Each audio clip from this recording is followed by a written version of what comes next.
Nze muzukulu wakabajja omugeye Sebunya oli ku SB4 MEDIA tugusa ensonga.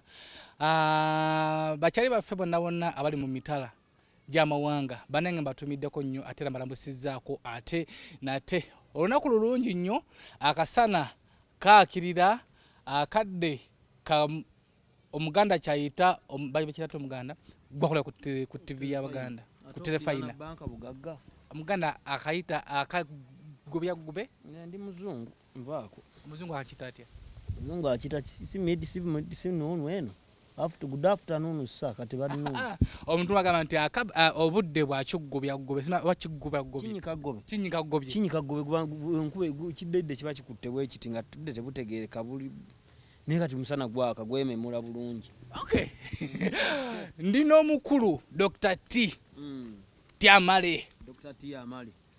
Mbalamusizaako bannaffe mwenna abali ku SB4. SB4 no munywanyi. Kibi yokebera. Nina ebipapula bya byenkebera SB4 no munywanyi wange ebbanga gwanvu. Ebipapula sinnabirekayo naye. Naye tusooke mmale okulaba ebipapula bino SB4. Mbadde n'ebipapula zanze nkebedde.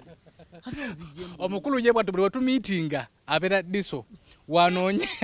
atayinza okulonja kkooti ffe twasinganga mu kiraasi boolaba nakubadde otulaba nga twabeeranga diso toleddwa akatuuka anonyeza elementi mu bbuutu wansi omupiira bakulembera ne beewuunya eno youth parliament si eno nina kyenjagala n'okulaba naye kibuze kyokka ti nga nkikutte wano n'enkiraba bulungi kapulamba na nnyinja 1000 plus move ahead nkirabye aha bajita 7000 plus move ahead a difference request hotel your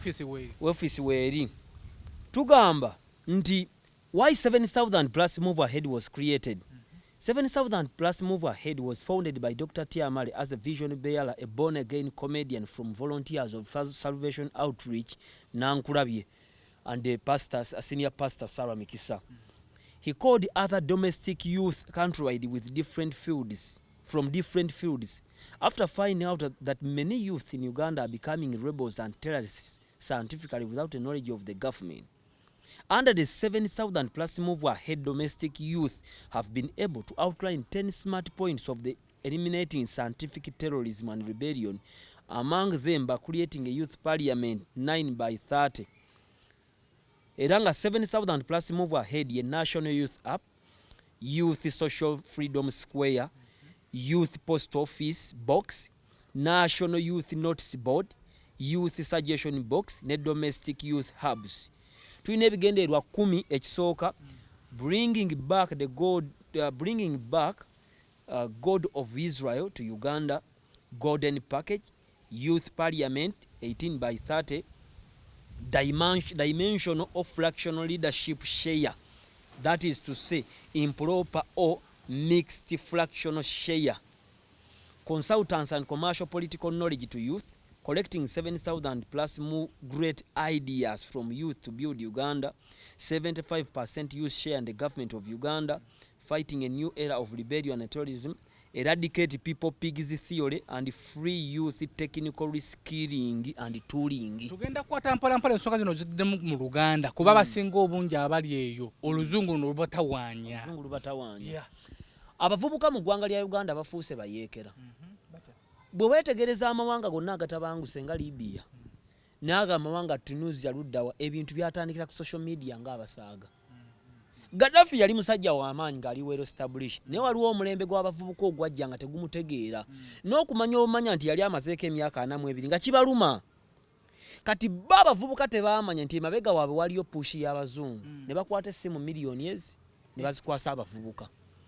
bo ne bakola ogwa social media nga bw'olaba kati bwe biri wano. Ensi bw'ekula eba n'emize emipya egijja. President Museveni mulungi nnyo mu mmundu mukono era asobola okumanya nti eggulu waliwo abayingidde n'emmundu aba naye tasobola kumanya kati nti waliwo kibayita plague kawumpuli atandise okuva mu bavubuka abato. Omuvubuka yaani fresh kid Felista Uganda. Abantu bwe twatufiira ku myaka 45 kitegeeza omuvubuka takyali emyaka 18 kitegeeza kati gweri adult tokyali youth. Omuvubuka kati nga fresh kid alonda. Yes, ali mwaka fresh kid omugambe nti tasayini nga gwoyagala osuule wali. Fresh kid leke motoka mu lujja. Ne Felicita ne bweba ya manio agisimbula. Ali sexually nenga semateeka. Ali sexually anti ense yino okukyuka. Ali sexually active. Ali spiritually active, politically active, economically active. Kubanga eje emyaka ja fresh kid waffe nga batu wanusu 10 n'okiteeka wano. Ne kati fresh kid amanyi nti gino mitwalo giryaga kubulako 5 twatasiza 5 mu 5 mpe 5 jangu musajja. Okay, ali SB4 media tugusa ensonga tuyine Dr. Tia Amale jabavuddeko yalinako press conference naye olw'emirimu etali gimu twegiragira netugezaako nekigaana kugenda press conference kyali kiri akati press conference yali nnungi era videos twajjamu aziraba. Ekinyusi kino twagala okusinkana omukulembeze w'eggwanga ng'abavubuka nga nkulembeddwa Dr. Tia Amale. Tuyina ebbaluwa gye twagala okumusindikira ye nga commander in chief of the armed forces ng'egamba bweti ebbaluwa eyo nyangu nnyo tinaawe ogiwulamu gyajjeewuunya.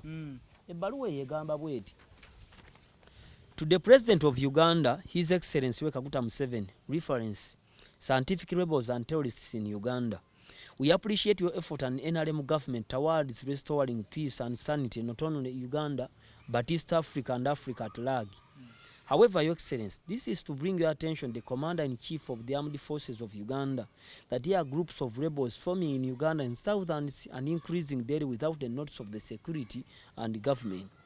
Youth of 12 and 30 are recruited into terrorism and rebel acts on social media by politicians, socialites, and religious camps without them noticing.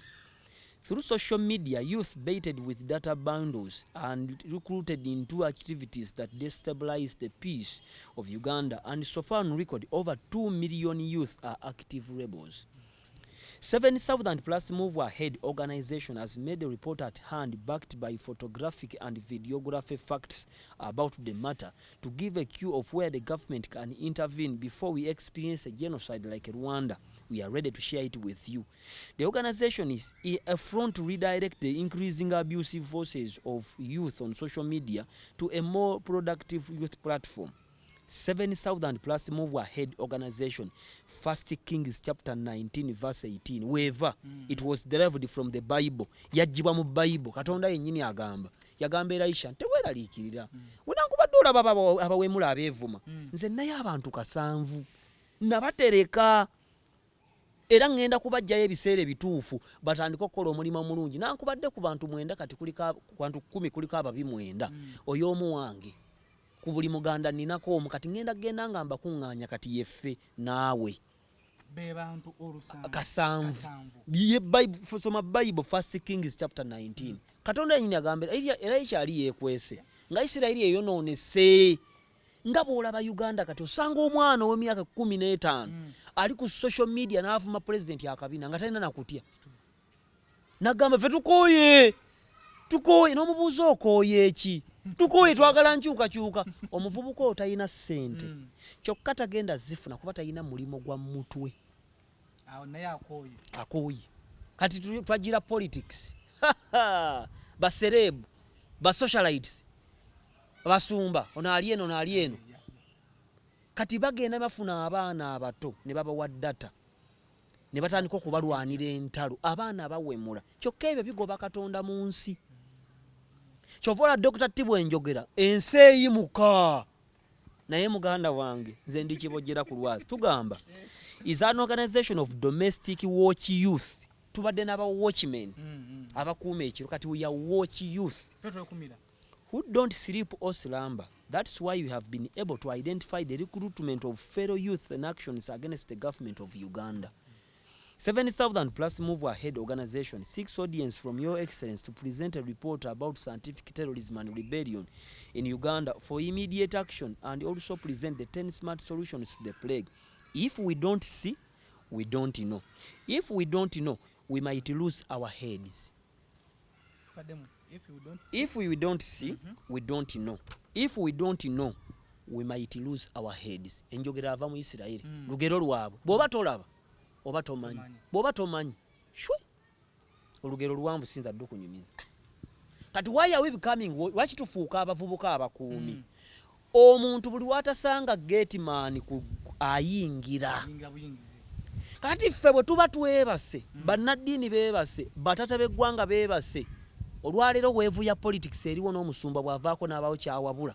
bajja muvuma wiiki ezi abaana bakyanago batya kati katonda awo abataliiwo ng'asenguka katonda bw'asenguka ensi efuuka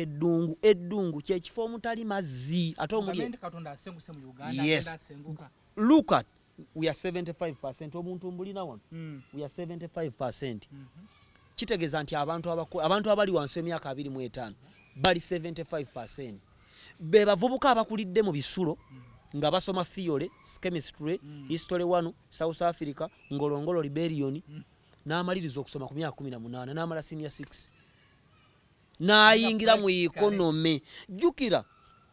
emyaka gyedda SB4 gino emyaka nga tukyalimba zadde olina akayumba wali ebbali era omukyala w'omuwasiza naye kati waliwo kye bayita urban migration abantu badduka ebyalo bayingira wa omwana kasita amala senior 6 ali bullet yafunye 18 P7 yafuna 8 senior 4 yafuna 10 theoretically bright abaana obalaba ku social media ng'akulizo ninga theoretically naye mubuuzo omanyi okulima ennyaanya omanyi olina obumyu omanyi obakamente Museveni atwavuwazza Museveni abaavuwazza aveeko osobola kukola ki mu nsi ensuubizo ogenda gikoleramu ki tuli ku sayidi ki siina sayidi tulakoma okumiitinga nga lwe kibiina ekirala kyoli baali bakiyita black pig movement ne tukikyusa kubanga baatugamba nti aba n'erinnya tukyagadde kiyingira kiina ideas ennungi naye kiringa haaji okwegama mu bukya y'embizzi dokita tunokyusa black pig era nengiregistaringa 7,000 registered kati kino mulamwa ki omulama guno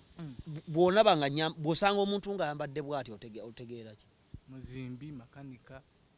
yes technical education mukusooka nsaba nsinkane pulezidenti w'eggwanga ng'omuntu eyamperera okuva ekisozi lutunku n'ensoma paka endejje emyaka 10 bwe mugwa mu maaso bwenti kyetuteesa okuteesaako nsaba nfuule ne 7,000 nga ffe ba technical education ambassadors era tuzimbe ne embase yaffe kubanga technical education olwaliro y'engeri y'okutwala Uganda ku mbeera yaddeko it's the only way to push Uganda to the middle income status. Secondary kati nze Dr. Tisinga ne 7,000 tufuuka nga nze yayita mu technical nze nasoma kuzimba video yiyo mugiraba nasoma kya kuzimba wadde we yajja mu comment Dr. Tim nonya sente za Museveni otugamba okuzimba n'enkwata omwiko mu dakiika zadde nga 6 nazimbye course 6 video wagirabye tetwagidusizza mu dakiika 6 nemba nga nzimbye course 5 omuntu alina omulimo gw'ogw'omu mutwe ne mu lockdown asigala akola agriculture sector asigala ekola abazimbi bakola ababajja bakola abatunga bakola akati omuvubuka olwaleero ng'ekibuuzo kye nsooka okukubuuza osobola kukola ki kuba nakyo kizibu onoonya mulimu naye mu bulamu bwo nga tetunnagenda kubira buli omu alina ky'asobola okukola ne ky'ayagala okukola ne kye yeegomba kati abaana abavubuka abaffe ba wanabbi yeegomba Dr. T ne SB4 tamanyi shida ze tuyitamu gwali eyo muvubuka munange osobola kukola ki oyagala kukola ki weegomba kukola ki nze muzukulu wa Kabajja omugere tuli ku SB4 MEDIA eno program egenda kutuwa ekyogika ky'amaanyi nnyo wamu n'okuzibuka amaaso n'obwongo tubuzibuke tufune ebyokuyiga mu program eno giwulirize nnyo giseeko obwongo kuba musajja gwendese wa bwongo bungi asobola okukuzibula nova ku level gy'oliko n'ogenda ku level endala nga tudde mu katebe ke yadde yaguze Range Rover nate gwe cross country nyoma motoka za Germany nawe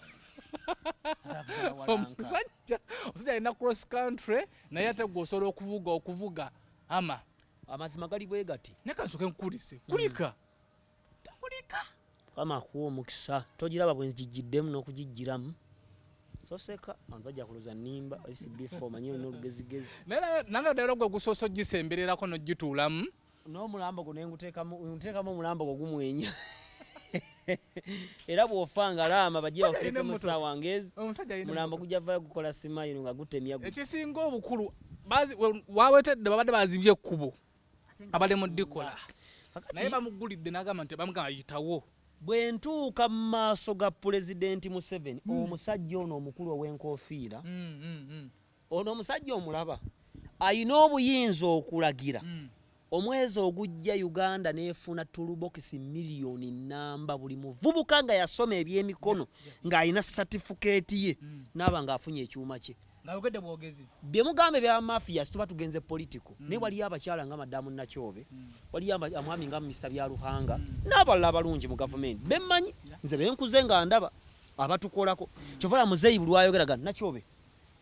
mujja kulaba Nakyobe lwaki y'omu ku bantu si yekka naye y'omu ku bantu bakola atya kati 7,000 bwetuuka mu maaso g'omukulembeze twagala ffe tusaba nga nze omwana gwaweeredde mu tekiniko ey'erutunku community polytechnic Sembabule Kisozi n'ensoma ebyokuzimba nemmala nendaba nga mbisobodde ne sibyagala nengenda mu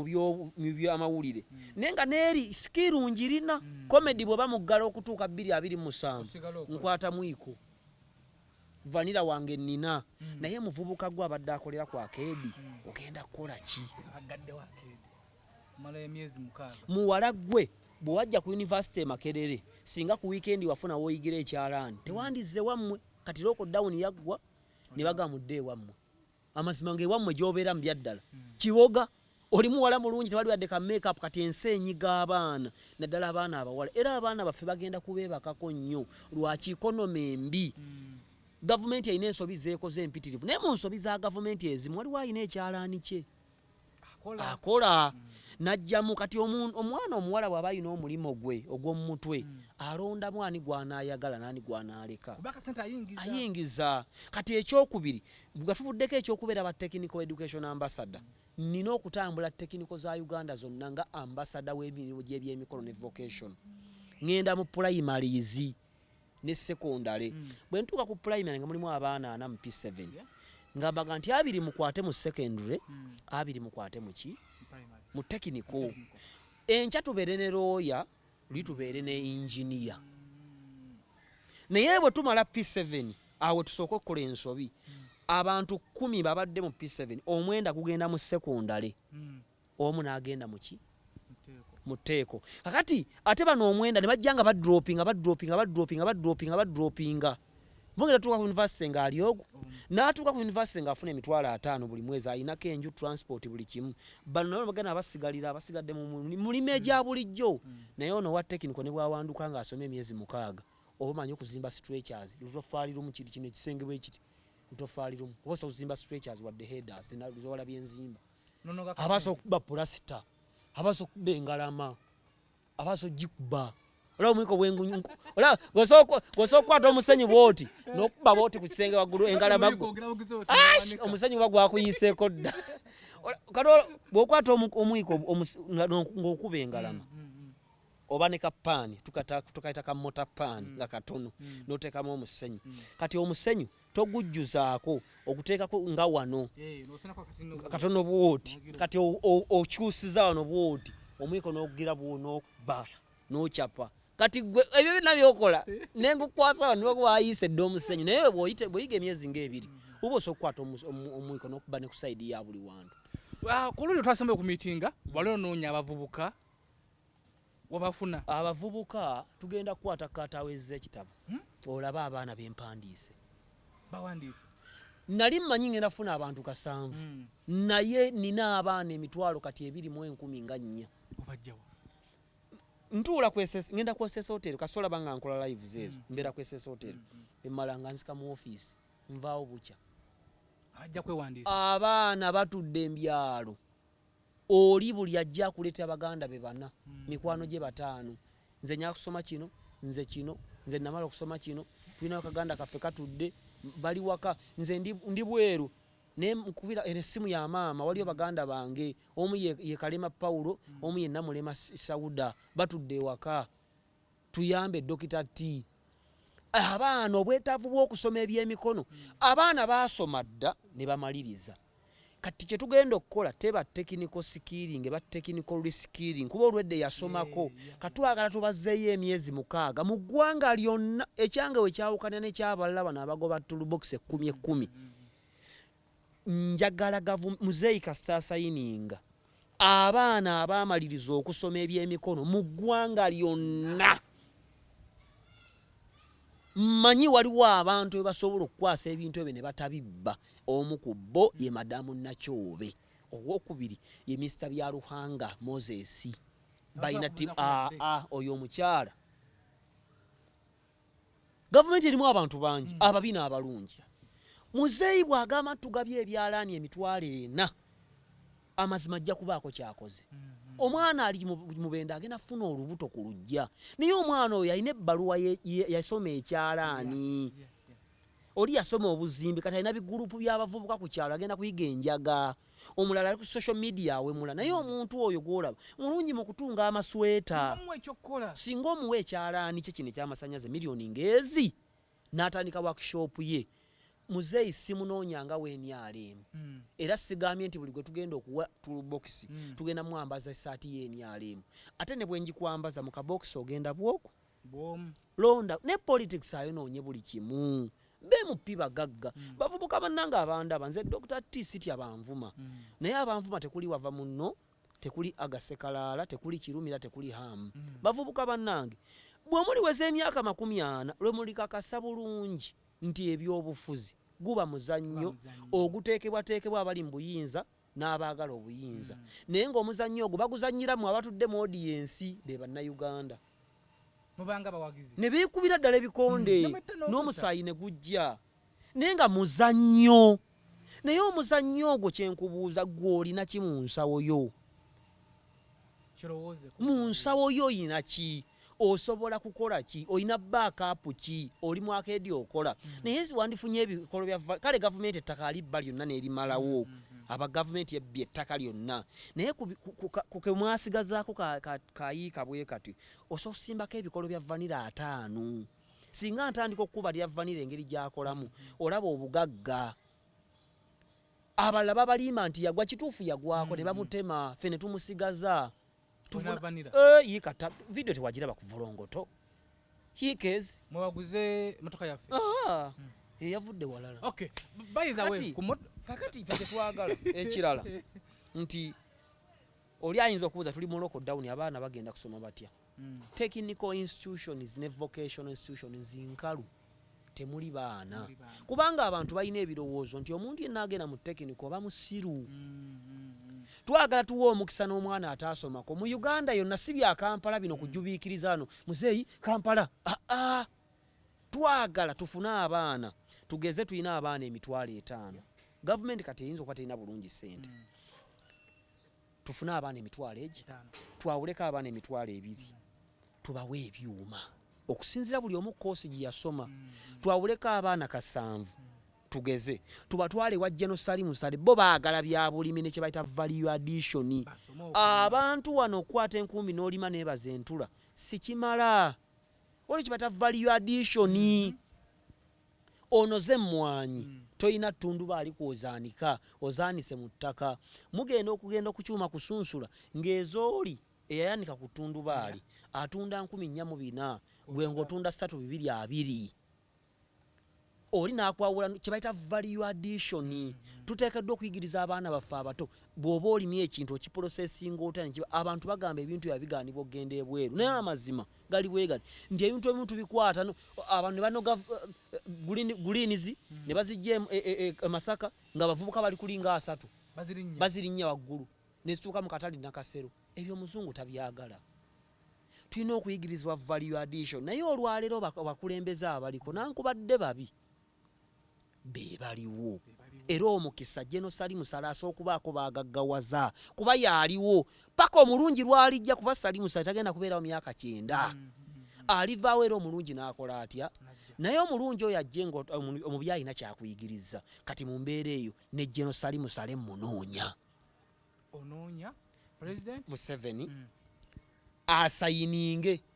nti Dr. Tio ina abaana bameka nti emitwalo 2.5 kuliko abaagala ebyuma omutwalo kuliko abaagala ebyobulimi 15,000 kuliko abaagala okuddayo kusoma ebyemikono mutwalo tulange ku radio ne TV zonna abaana abaagala okuddayo mu technical nga lockdown ewedde muli bameka bewandiise tuweze tugeze emitwalo egi tubasunsule nti tulinawo toolbox emitwalo 3 n'abaagala okuddayo emitwalo 2 technical institution ziri mmeka ne vocational zijja board Lutunku Kichwamba Butende Buliki Works Lugogo Lukaya waliwo Embale waliwo Mbalala waliwo Ezeggulu zonna zizze nti tuna abaana emitwalo 2 tulina technical 10 divide by emitwalo 2 buli ssomero litwaleka abaana ng'ebyebi basome emyezi 6 wamala okusoma emyezi 6 buli omu bamuwe toolbox ye ono kamera kati Dr. T ne 7,000 through the youth parliament youth technical parliament 9 by 30 fetu monitoring enkola eki awo wenfuniramu kuba ofuuka ambassador kuliko akawogo kuliko annange gyemikisa giba gye giyingizamu ssente kuliko ekidabo kabini ekinene ekiriko 7,000 donated by the government of Uganda ate nange ekyo kinfulontinga ogenda ebweru ninga abazungu ne tulina abaana bafa bakola ki omuntu watu batangazi bayita foundation zibayita NGOs bayita ki naye nga nfunamu government efunamu kubanga ki reducing crime in fact 7,000 mubamu kuba collaborators bayo mulimu parliament ya Uganda office of the president minister of ICT agriculture bikine Uganda police obuzibu emisango obubeera bungi nnyo ng'omuvubuka talina mulimu gwakola kati Dr. T nfunira wanjagala kubeera ne 7,000 yaffe tubeere ba technical education ambassador fe tulambula abaana ne tujja tubizanya ku TV ekitegeeza mu bituteesa ne muzeeyi tuteesaayo n'enfunayo obudde ku TV essaawa ngezi buli wiiki ne tulaga abaana tulisoma tulaga kino waliwo n'abatanga ayinza obutaddayo ku ssomero naye ng'asobola okuyiga okuyunga akatunda ku TV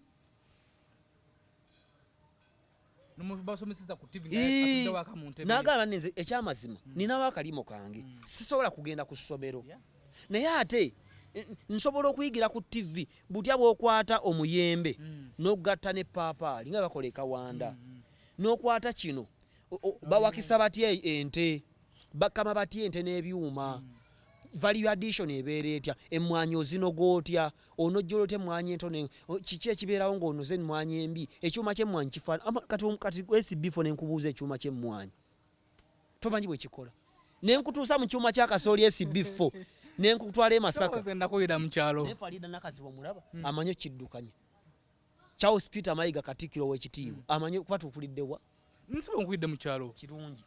emasuli tomanyiyo ekyuma ky'akasooli osooka olyaze SB4 lyotya ddamu SB4 lyotya maama agambye enkubira nnamba emu aleese endebe emu kukubaako obutimba obw'enjawulo nnamba emu osobola okugjako akakuta obata caccu nokateeka wali noteekako akatimba ka nnamba emu n'okuba nnamba emu oyogedde bulungi naye oba naakuba nnamba emu osooka n'oggyako akakuta n'oddamu n'oyasaayasaamu n'olekoteka mu nnamba emu kati ekyoyogedde kikiba ku nnamba 2 oba nnamba 3 n'obukubo obw'amasomero bwe twalyanga so olwaleero Uganda amazima ekifutinze ekigaggawaza China mbizzi mwana gwe wammwe wakula musomera ku mbizzi wazeerabira oli musomesa ofuna emitwalo 4 osiiba ku ssomero ofuna lwa lusande lwokka kati essomero lyabakwandikidde ebbaluwa tubagobye emirimu gyonna n'abakozi ba radio n'aba TV ensi ekaaba naye ababazi bali mu kikonde bakola batya nze banne ensi bwerema bweni nga nkwata emmotoka yange nga ngenda mu vanira wange kuba mmumanyi ennyanya nzimanya ennyanya za myezi egi gulini pepa wa myezi 3 nga nima gulini pepa kuba mmumanyi ate atambula kati kitegeeza sigala oyinza okuba ina omulimu gwo nga weeguli ne tubeere ne ka backup gwatalina tukuzeeyo osome emyezi 6 oba yamala okusoma wasoma ekyamazima ne bigaana tukuzeeyo emyezi 6 eyamala okusoma ebyemikono ng'oyina ebbaluwayo mu ggwanga lyonna tubaleete tubabale nti bali emitwalo 3 muzeeyi bw'alagira oyo omusajja ono olaba nti ono mukadde nnyo abamu baga talina magezi tategeera musiru naye ono alina obuyinza okukubisa amasasi ne wabula amubuuza kuba leero ye commander in chief of the armed forces katubende kimena kino temuli sirya bya bufuzi anti nkubuulidde ono sinayogera ku NRM ye bwe bulwadde obusinze okuluma Uganda bulotekayo video ng'oliaga ebintu babisuula ebbeeyi oli namubuuza bwe baba babisuula ebbeeyi vanilla agula bbeeyi ki simanyi ennyanya pulayi egula sente mmeka ye pulayi kyeki ebijanjalo saitoti agula sente mmeka kamenya migga agula sente mmeka empande zigula sente mmeka kivuuvu agula sente bogoya agula sente mmeka omuntu bw'aba alina bogoya ebikolo 10 bisobola omuliisa n'asinga omu abaana betwaleka mu kyalo byana bigaggawalidde mu nnyanya kati kitegeeza beera mu kibuga ng'olina vanira oba bogoyawo atasobodde nga kyetaagisa dda mu kyalo olime mu katono akatono k'olina abazungu tebakyalina ttaka naye balima abazungu tebakyalina ttaka lya kale gavumenti ettaka libba nona nelimalawo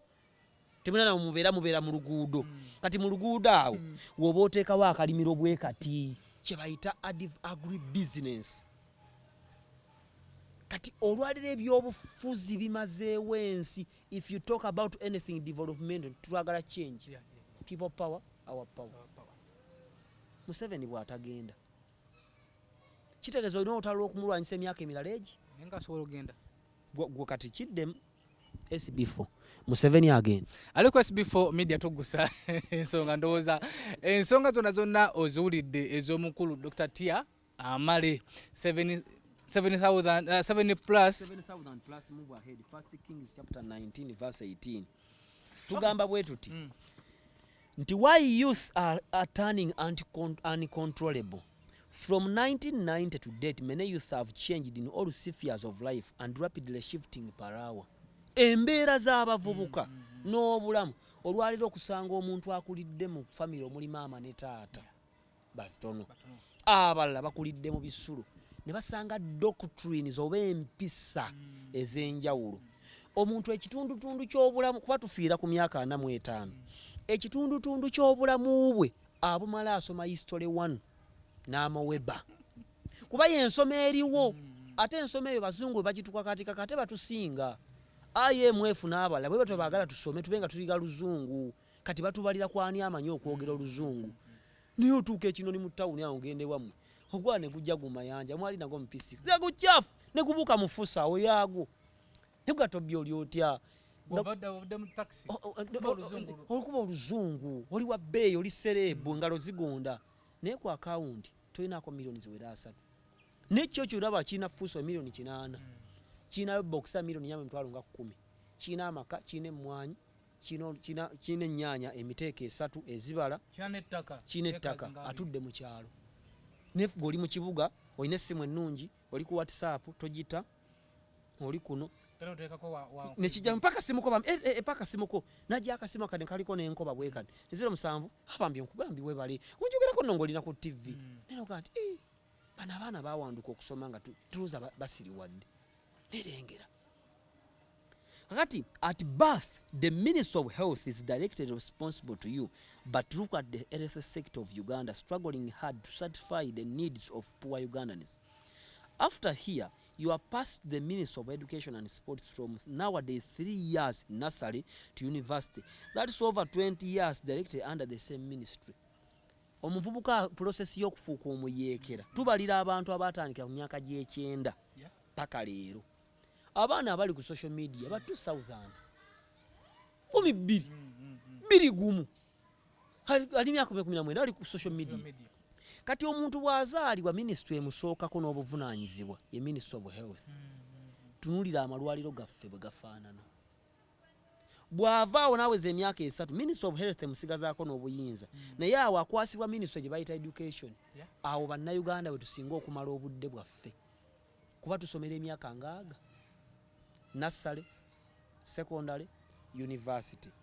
kakati emyaka olwaleero Ministry of Education n'ebiki by'osomayo awantu w'osinza okumala ebbanga kiki ky'osomayo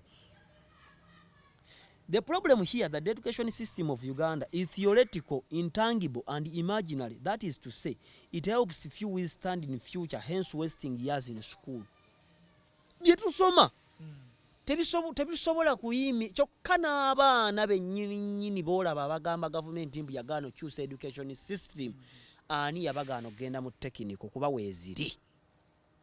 tebaagala kwevuluga kuba tebatya smart bavubuka bannange tukyuse bonna be mulaba ku opposition so okutwala ku mafaamu gaabwe abasinga basapulayinga ne gavumenti ebijanjaalo gwe naawe obamanyi abasapulay gavumenti mbi hegende avuga bitama yasapulayinga poliisi yonna n'amagye n'amalwaliro ga gavumenti agasapulayinga emmere ekitegeeza politics wa Uganda wakuba ne bamuyita ne bamuwa nasi kati gwe muvubuka munnange ate ebyobufuzi si bibi okulonda si kubi nange ndagwe empagira ku mutima naawe olina gwowagira genda olonde naye mu nsawo yo mulimu kaki temuli kalimu osobola kukola ki mubulamu ekyo kibuuzo osobola kukola ki kati munaffe yayimidde ku kamera mulenzi muto mwana muto asobola kukola ki kola kamera ogwo si mulimu gwa mutwe olwaliro kati bangi abalina kamera nga batudde waka nga batu baserebu tebakyakola ebivu tebikyakola pozi ng'oli muyiiya nnyo kuba n'obuyiiya ennyo mulimo gwa mutwe nga bw'olaba Kaleera comedian oyo Kaleera ne bwe kiba kyetaagisiza kwambala ttaawo ayingira lufula Kaleera wajja ye comedy bwakatoza takola taliiwo talya tanywa Kaleera local down one ayina omulimu gwo gw'omutwe gwabwe Kaleera avuge boda Kaleera agende watseka Kaleera omusanga eno agenda kuywala amanye okukyusa enamba plate amanye kugoba buli ye Kaleera eyensibo yeetaaga Dr. T comedian akola ku BBS yetta Amale ayina volongoto ayina 7000 ayina vanilla ayina muvanilo muyika 5 mulimu ndize raize bayika 5 ayino yamuvakedo omulungi mama agenda kukufamu mama wali bulungi lwaki si mugagga nnyo naye asoftema ndizi n'atemayo kakanta najja mutwalo jenga abiri nanyoyo kasukali kitegeeza Dr. T kakoze kagenda ku birala kagenda ku church kagenda ko n'embibye eyo yensi kati naye muvubuka gwe kati kyobula nnoonya tubuuza jjajja we yaayo ye President Museveni ngatuwira nti emikolo ebikono bingi nnyo okumutuukako tewaliwo ebitali ne mu ggulu waliyo olutalo wakati wa Katonda ne Setaani tewali watali bikono obigumidde ne mu famire yammwe gyebiri tewaliyo ntalo gyeziri mukulu omaze ebbansi togera n'abakulu bo mu Buganda wano entalo ziri mafamire senga wakomadde omukubira essimu nabaddeko naye okwese anti bali bangi oyinza okuba oyo gwokolagana naye ninga oliwo omulala ate nga mufaanagana musajja wuno tate nga tugenda mu kuwumbawumba waliwo ebiri mu ggwanga nkiddamu jjajja we yanoonya okusinkana omukulembeze w'eggwanga nga eddoboozi lino olabanga erikkakka naye rivuga ng'ekigombe kya train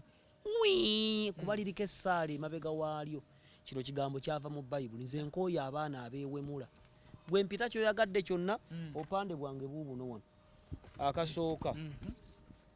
kagamba nti pushing Uganda mpapula zano lwenziraba pushing Uganda to the middle income status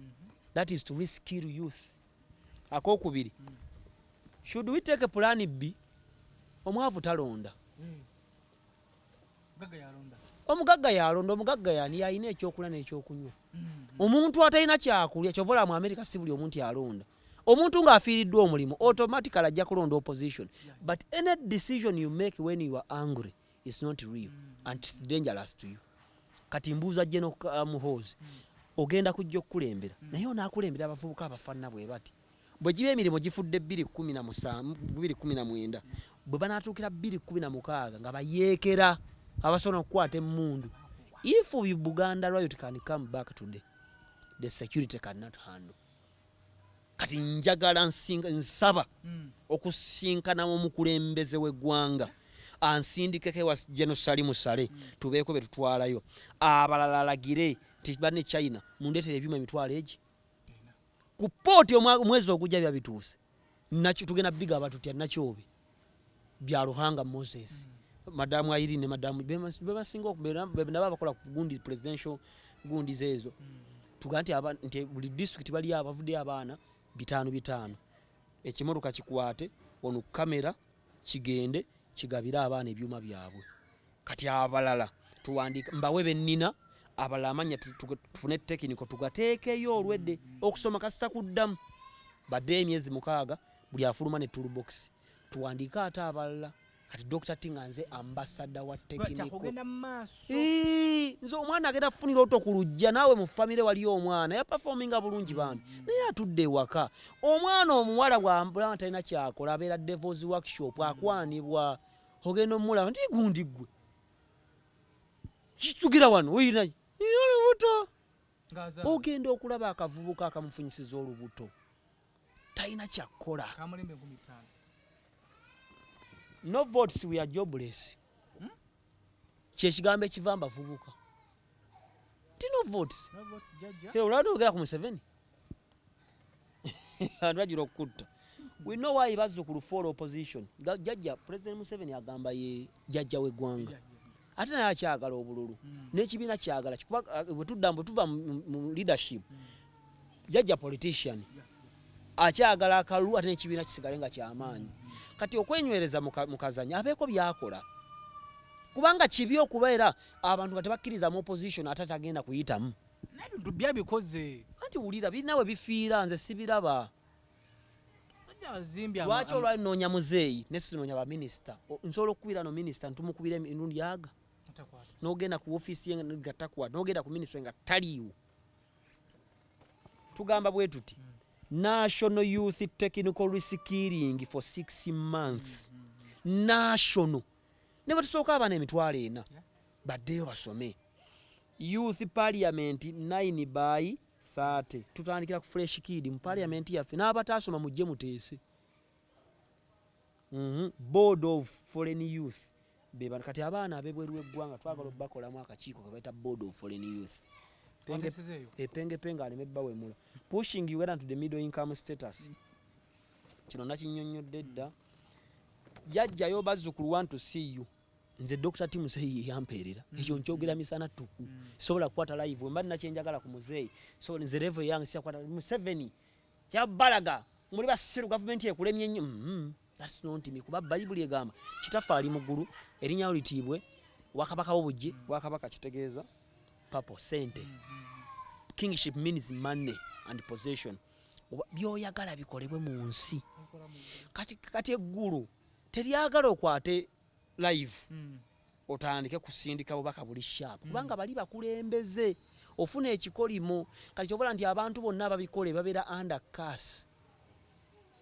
nze Dr. Tin nsobola okusimbula omulanga wano okutandika okugenda ku nsobi za government mu wicheji baba mpise nga ndi wano era enkyogera okulaba nkomyeyo ku live oba bahakinze Dr. Tiba muhakinze ng'omanya nakiro baba hakinga oba omanyi